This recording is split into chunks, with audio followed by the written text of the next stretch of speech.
activity on chain and make sure that they're the ones benefiting.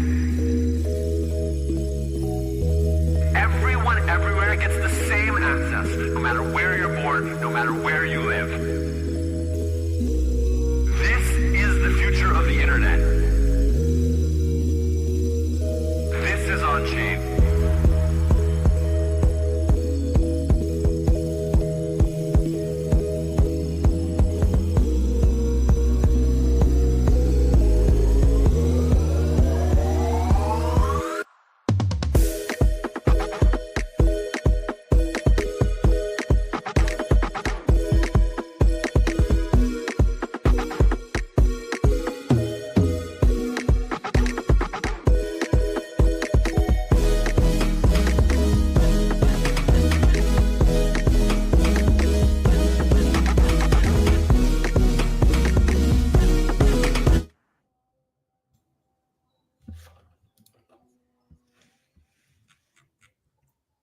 Hello, everybody.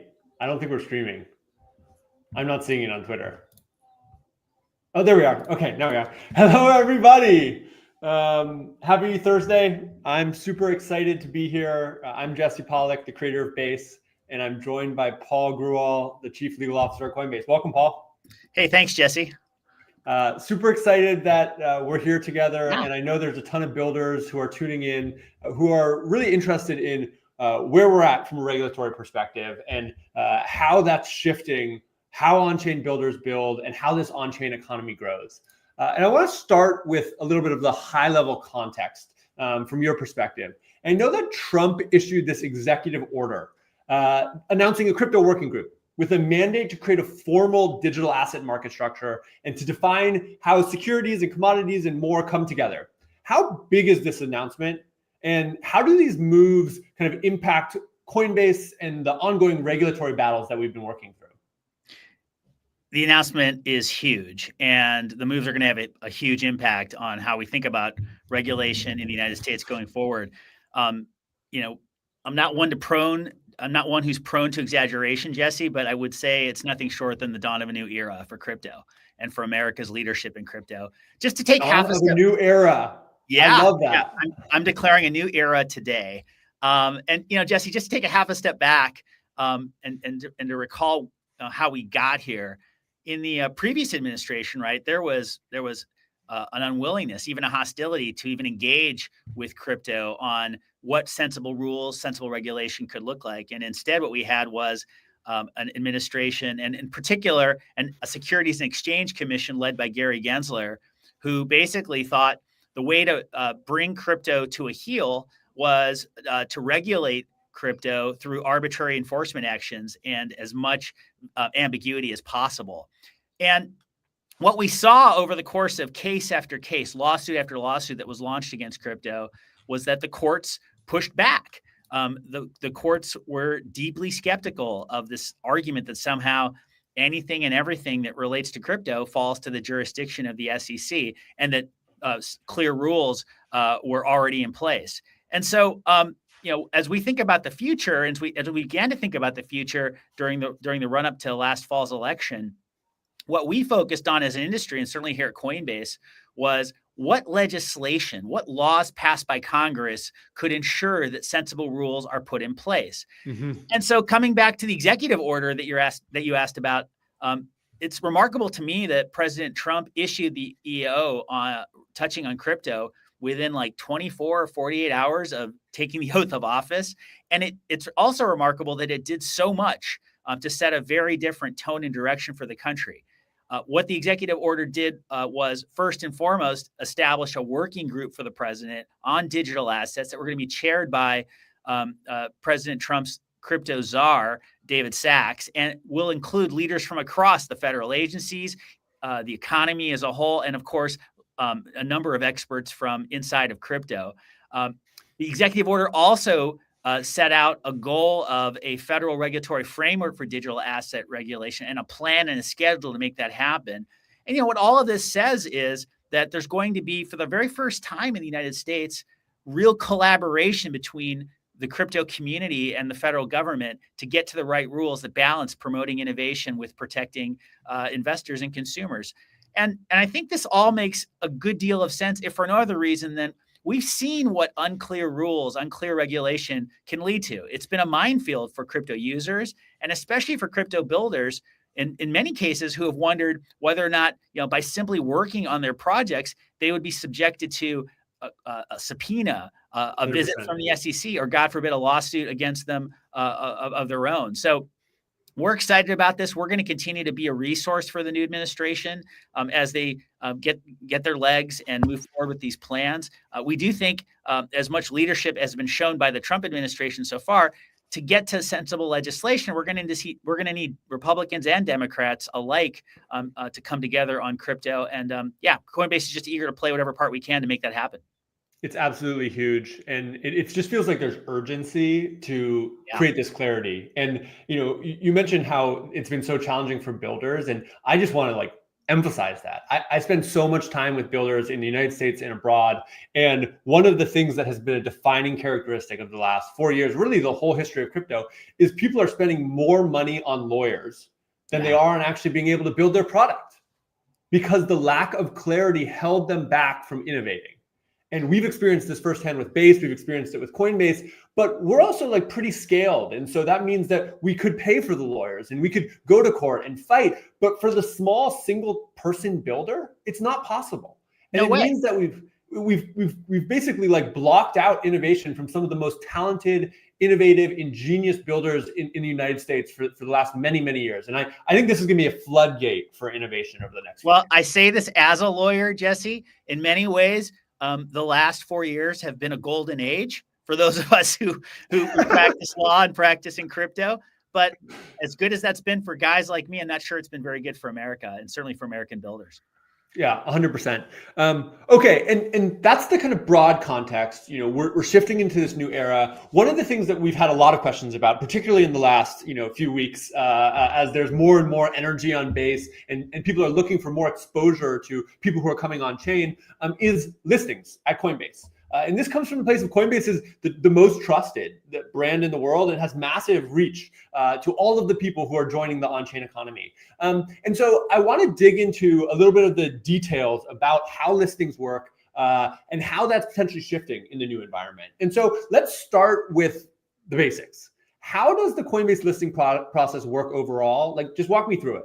Yeah, happy to do that, Jesse. And I agree with you. I think there has been a lot of questions and maybe even concerns about the process.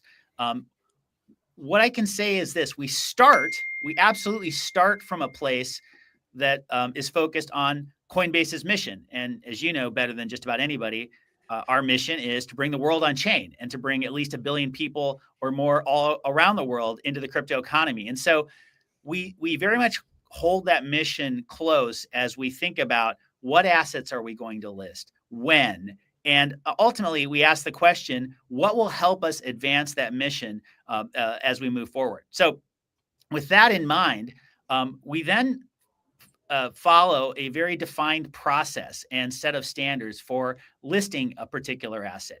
It starts first and foremost with the work of something at Coinbase that we refer to as the Digital Asset Support Group. I happen to be a part of that. This is a team within Coinbase that's foundational to the process by which we make decisions on which assets get listed and how we apply our standards. The assets that we list are picked based on a vetting process and a review process that looks at a number of different issues across legal, across compliance, and across technical security standards. And then we also apply a number of signals and look at a number of signals for each asset that are qualitative in nature as well as quantitative. Once an asset gets approved, once there's a decision made to go ahead and list the asset, we have to actually take some further steps before the listing becomes effective. But we go about that work prioritizing certain assets based on what we think makes good sense for our community, for our customers, and also in light of metrics and engineering capacity that just necessarily limit our ability to put all the assets that we are able to list on our exchange immediately. And so we bear all that in mind. And at the same time, once we decide to list an asset, it's not over for the asset. We always monitor the assets and their performance throughout their life cycle on the exchange. And there are occasions every now and then where we have to delist the asset if it no longer meets our standards. 100%. It's a really thorough overview, but I want to dig a little bit deeper because I know people have questions and they really want to understand. Let's talk a little bit about the legal and compliance side. Sure. I know there's kind of rules and restrictions around what can be listed given the current regulatory framework, which again is unclear, and we're working to improve with more regulatory clarity. But let's dig in on the legal and compliance side. Yeah. So Jesse, there are certainly hard and fast rules that we follow as it relates to our review of assets, both for legal purposes and for compliance purposes. And let me just give you an example of what I'm talking about. We're always going to look at whether the asset that is being reviewed represents an undue securities law risk. And for example, are there explicit pledges that are made or promises made or contracts proposed on the part of the promoters to people who purchase the contract? That's relevant to the Howey test that the Supreme Court has laid out for deciding whether or not a particular transaction qualifies as an investment contract, which is a particular type of security. We look at whether the contractual undertakings would push the representations surrounding a digital asset from, say, a commodity, which is not subject to the regulation, to the jurisdiction of the SEC, into something that is, pretty plainly and squarely securities land. Now, I'll say that the securities law issues that we focus on at this part or in this phase of the review are exactly the issues that we've been battling with the SEC in court and trying to get consensus around and rules around so that we can make this process smoother, easier, and frankly, more transparent and consistent across assets. On the compliance side, I think that's a really important point that I just want to double click on is there's no clarity in the market right now. And the SEC, we're literally in court with them trying to figure out how to do it. And that lack of clarity, we then have to figure out how to interpret and apply from a legal perspective. It's kind of like a constant moving target that we're trying to nail down and make really concrete. Yeah, think about it this way, Jesse.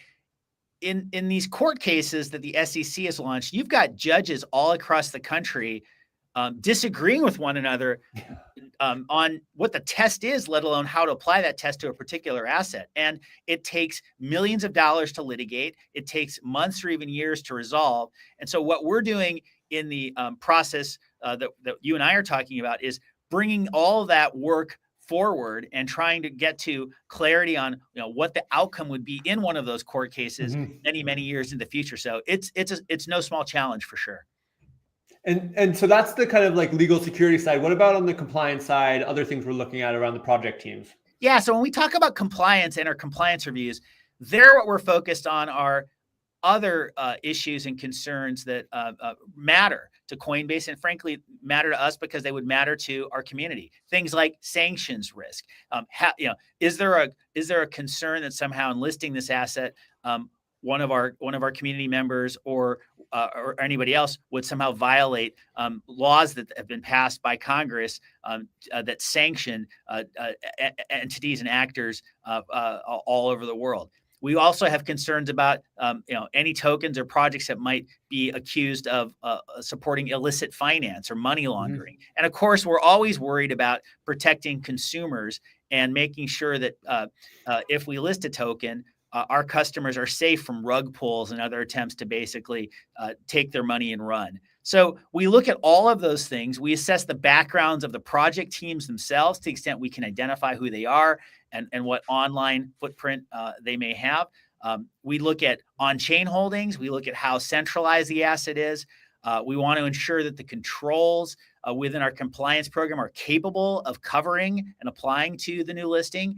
We also have transaction monitoring systems and blockchain analytics. All of these things matter because if we can't keep the community safe once we've listed an asset, we're not going to list the asset in the first place. At least that's the goal. Sometimes we fall short, but that's at least how we sort of set the bar for ourselves at the very beginning of the process. That makes total sense. And that's kind of the like listings process through the lens of legal and compliance. But in your kind of overview of the framework, one of the other things that you mentioned is that there's also like a business impact and a prioritization because there's so many assets. And we're going to talk a little bit about how we're going to handle that growing number of assets in a second. But right now, there's so many assets that we need to review. We have to bring them through all of this legal and compliance work. How do we prioritize all of that? Yeah. And what else matters when we're thinking about, a limited amount of capacity for listing assets and trying to get as many through that are as high quality as possible? This is super important, Jesse. So I'm glad you're asking about it. Look, Brian Armstrong, our CEO, has been very clear. Our goal, our dream even, is to one day be able to list every asset that we are legally eligible to list immediately, comprehensively, and in a way that makes it accessible all over the world. We're not quite there yet. So we do have to prioritize because we only have so many engineers and so many other resources at the company in order to be able to do this in a safe and effective way. Some of the factors that we consider are the following. We look at, for example, what's the community demand for the token? And is it strong at the very outset? Is there an active and engaged user base? Is the adoption broad? And what does the developer ecosystem look like? Is it strong? Is it sustained? We also look at, for example, is there a clear use case for the token? And what's the real world utility around this? Does the token or does the project that it supports solve a problem? Does it power some unique protocol or offer a meaningful innovation that isn't otherwise accessible? We also think about the sustainability long-term and the tokenomics surrounding the projects. Are there, for example, clearly defined plans laid out that provide for a fair distribution? Are there incentives in place for long-term holding? Or alternatively, is the centralization excessive in our view? Is there a risk of extreme inflation? Or are there unsustainable yields? So we have to think about all of these things. And of course, we can't ignore just technical compatibility and complexity that could undermine our ability to properly support an asset. Any token, any new project has to be compatible with Coinbase infrastructure, and there needs to be support available for existing standards. Yeah, and this is where tokens that are more standardized, things like ERC20s or SPL tokens on Solana, make it easier for us to get through that process. And using contracts that are standardized and known and trusted also reduces the security risk in a big way. That's a super helpful overview. Obviously, you and I are both on Twitter a lot, and there's a lot of people who've been talking about token listings on Coinbase over the last few weeks. And really, I think over the last year, as more and more tokens have emerged and people are trying to understand how does this process work, and a lot of myths, I think, have showed up. And so I want to just ask you a few of the myths, like head on. Sure. Can you pay to get a token listed on Coinbase? Nope.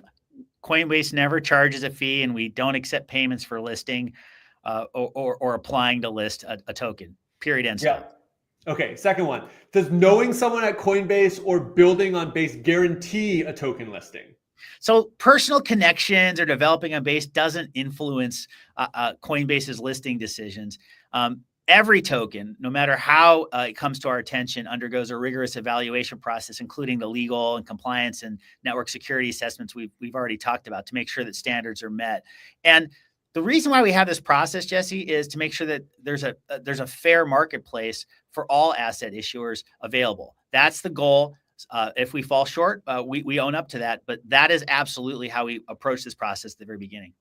Okay. Once the token is listed, is it always going to be on Coinbase? Well, we always monitor the listed tokens, and we may delist those that no longer meet the standards. Look, we don't want to delist tokens, but on occasion, we have no choice, and so we will do it. Okay, next one. Popularity guarantees a token listing. No, there's no guarantee just because you're popular. Look, we do think about community interest. It has to be something we consider, but every token, no matter what its popularity, has to meet the strict regulatory and security criteria that we've laid out. Mm-hmm. And then the last one is that the listing process is just fixed. It's never changing. Is that right? You and I would have a lot easier jobs if that were true. The reality is that we're always rethinking our listing process. We're always adapting it to new conditions, new market realities, rapid creations of new tokens. And look, we're always looking to better serve users and our customers. So yeah, nothing stands still at Coinbase, and the listing process is certainly reflective of that. Okay, let's talk about that last part. Nothing stayed still. There's a new regulatory environment. We're having these really strong signals from the president and the Digital Asset Working Group that we're going to work towards regulatory clarity. What are we doing to improve this process? Because there is frustration, and whenever you see frustration, we take it as signal. We take it as feedback that there's opportunity for improvement. How do we make this better, both in the short term and in the long term? Well, we always have to try to do better. And I do know that the process can be frustrating for some, even for many. Look, this is an art as well as a science. And so that means we're going to make decisions and reach outcomes that not everyone's going to agree with. But what I can say with equal certainty is that, look, we listen.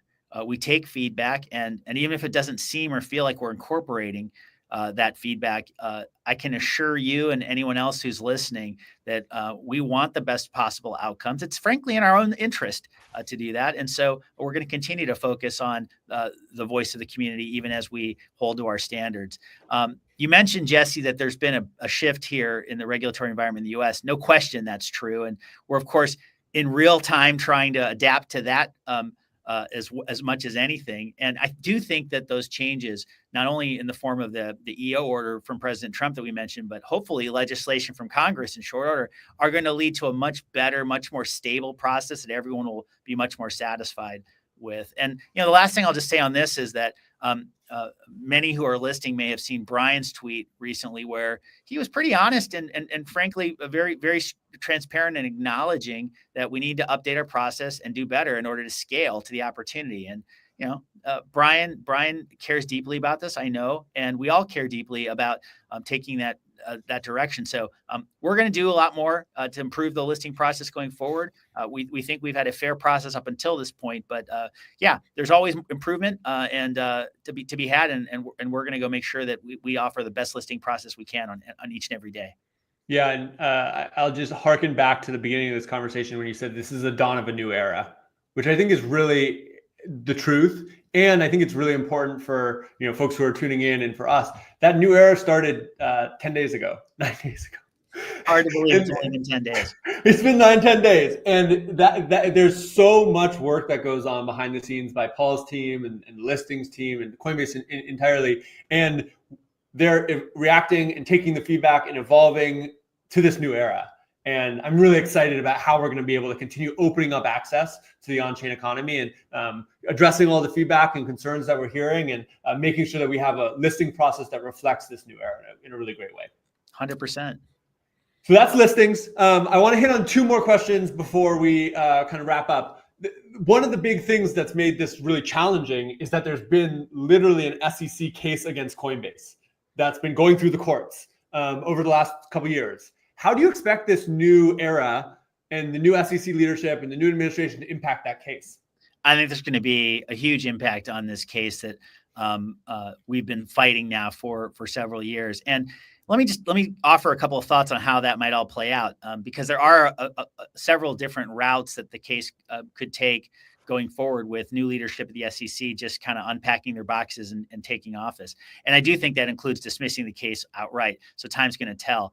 In the meantime, the case the SEC brought against us has been completely paused because we were successful in persuading the trial judge to give us permission to ask the appeals judges, the appellate court, for permission to immediately appeal a decision that she made regarding the SEC's jurisdiction in our case. And this is the kind of stuff that lawyers get super jazzed about, and nobody else does. So maybe I should just leave it at that. But I will just say one or two more things about it. This kind of appeal, which the lawyers refer to as an interlocutory appeal, is a huge win. It's very rarely granted. But in our case, what the court ultimately found was these are important legal issues. They need to be addressed immediately by an appeals court, which is the type of court that really does set the law in this country as it applies to things like the scope of the SEC's jurisdiction. We've got a bunch of unanswered questions surrounding crypto regulation that need to be answered, and now we get the opportunity to ask the appellate court to help resolve them, and that's a huge milestone for all of us. in this journey of securing regulatory clarity. We also think that just getting to an answer, whatever that answer is going to not just help Coinbase, it's going to help the whole industry. And so, for us, Jesse, like we expect that when all of this is said and done, we're going to see the SEC return to what it frankly historically has always been in its 90+ year history, an agency that decides cases on the merits and puts politics to the side. And so, I'm encouraged. The early signs are promising. And, I think the crypto task force that I mentioned that's going to be formed is going to be a big part of it. Yeah, well, I just want to say, and I think I can speak for other people who are probably watching in on this call, thank you for fighting this fight. I mean, I've gotten to see it a little bit up close and personal, but the amount of work that you and your legal team have done, both on this SEC case, but also the Tornado Cash case, where you guys fought for privacy and won and got the Tornado Cash removed from sanctions. Like, these are fights that, especially that Tornado Cash fight, that Coinbase did not have to take on. But as a result of your leadership and Brian's leadership, you guys said, we're going to go to the courts and fight for freedom and fight for crypto and fight for the clarity that builders deserve. And I just want to express my gratitude for all of that hard work, because it's been incredible to see. And it's had an incredible impact on me and so many other builders out there. Well, I appreciate your saying that. I will say this work has been the professional privilege of a lifetime for me. And, when I came to Coinbase a number of years ago, Brian Armstrong promised me one thing, which was one way or the other, we were going to change the world for crypto. And I feel like he's absolutely delivered on that promise. 100%. Okay, last question, and then we'll wrap it up. There's this new era that's just starting right now. We have, work being done to increase the regulatory clarity and get a clear market structure. How do you think builders on Base and around the world are going to benefit from this additional clarity? Well, I think for Base builders and frankly builders of all types, and what I think this new era will mean is that you no longer have to be afraid of doing your best work, and you certainly don't have to be afraid of doing your best work in the United States. It's clear to me, Jesse, and you've spent so much time all over the world talking to people on the ground, trying to do big things and not so big things with Base, that the uncertainty and the fear that resulted from the approach of Gary Gensler and the previous administration really had a profound impact on the collective psychology of crypto and especially the people building new products and applications. And I'm hopeful that sooner rather than later, Jesse, we get to a point where lawyers like me are the last people guys like you want to talk to or need to talk to, because you're so focused on just creating new experiences on chain that change the world. I don't think we're quite there yet. I will say I think you and I get the chance to continue to work closely together for the foreseeable future. But I really do envision a universe where regulation, policy, lawsuits, these are just not topics that dominate the typical crypto builder's mind day in and day out. And I think we're going to get there. I really do. I absolutely love it. And I just want to reemphasize for all the people watching on the stream, this is a new era. This is a new era for crypto, and it's going to take a little bit of time for us to work through and get that clarity. And we're so lucky to have folks like Paul and others around the industry fighting for that clarity. But for the builders who are watching in, it's time to build. We are going to get the clarity, and crypto is going to change the world, and it's going to change the world as a result of all of y'all's hard work. And so me and Paul are going to keep playing our role in lifting you up and finding ways to give you a platform and information, but it's up to you to build the future. And so thank you for tuning in. I can tell you that this is not the last time you'll hear from me and Paul. We're actually going to do some of these conversations on a regular basis because we know as we're working towards this regulatory clarity, people have questions and they want to know what's going on. And so me and Paul are going to be back. We're going to be sharing what's going on. We're going to be sharing perspectives on regulatory and legal. And hopefully you all will all tune in because you're excited to build the future with us. So thanks everybody for tuning in today. Stay tuned for more Jesse and Paul on the regulatory environment. And we're going to keep doing the hard work right now to adopt Coinbase's listing process and all of the other things that we do to the new era of crypto that just started. Thanks, y'all. Thanks, Jesse. Thanks all.